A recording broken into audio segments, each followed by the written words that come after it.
Hello, and welcome to another video from Dave's American Flyer Trains. This video concentrates on the rebuild of the reverse unit for 336, the Northern 484 Pacific locomotive. I've already disassembled this and actually completed the cleaning on this reverse unit. To disassemble, it's always very easy. There was simply 3 screws on the bottom of the chassis that held it on, and then I removed the 2 fingerboards and then removed the drum. Now I'll remove the fingerboards by using needle nose pliers on the tabs.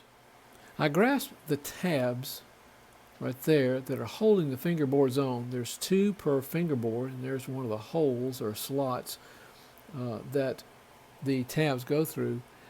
I grabbed that with these needle nose pliers firmly near the tip and then slowly put it in alignment with the tab.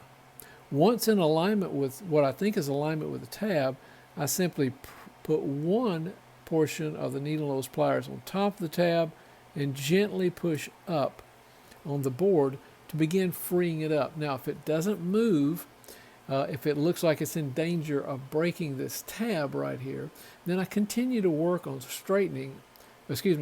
breaking the board itself. Then I continue working on the tab with the needle nose pliers very gently until I believe it's in alignment, and then try raising it again. Continue to do that until I can pop the fingerboard off. Once I've been able to remove the top fingerboard and the front or bottom fingerboard, I'm ready to begin working on it at the next level. And of course, the top fingerboard has the offset fingers to the right. As you look at the front, I call this the front of the reverse unit. And the bottom fingerboard has the centered fingers. Once I get those removed and they're free, and I know it's a little inconvenient to work with all the wiring, but unless you're going to replace the fingerboards, it's just an inconvenience you have to put up with, I guess. I inspect the fingerboards to make sure that they have not been damaged, like being oversoaked with oil or any kind of other solvent that causes them to be either brittle or too soft. And then I check them that the slots are complete and are not damaged, because you're going to need those to be held very, very tight.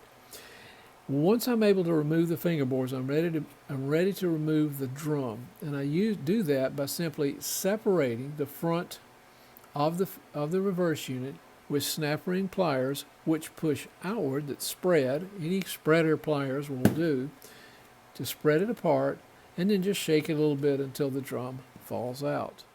The next task is to simply clean the reverse unit, and I do that with alcohol-soaked paper towels or Q-tips, and clean all surfaces unless I find a buildup of rust, and I might use a rotary tool to grind some of that down. I clean inside and outside every place I can reach on this reverse unit, including the plate that lifts up and down, that moves the pawl, which eventually moves through the gears, the drum. Clean every aspect of this, leave nothing unattended. It's really important. Once that's done, I'm ready to wash the drum and polish it. And this one has been washed and polished. It was plenty black, and that's what the state I usually find these in, is really blackened on the bands. I want to say one commercial statement about the reverse unit, and then I'll drop that part of it. When I first started rebuilding these trains in 2015 and rebuilt the 18 or 20 locomotives that I have, a colleague who I still consult with and collaborate with told me that, Dave, you need to first concentrate on the reverse unit. You don't get this right, you're putting at risk all your other work. This is the heart of these trains. Get this right and you have a much greater chance of success. So I took that to heart, and that's what I do. So now that we've reached this point, I'm going to reinsert the drum. So at this point, using the snap ring pliers or any kind of spreader, I've reinserted the drum. And it's one of those little tasks that you wish you had 3 hands, maybe a significant other in your household, probably not your dog, but a significant other in your household might come in handy to help you reinsert this, or just use the modeler's creed of patience to get it back in. Now at this point, recap what we've done. We've cleaned the interior and the exterior of the reverse unit thoroughly, including the plate that moves up and down when the solenoid creates a magnetic field.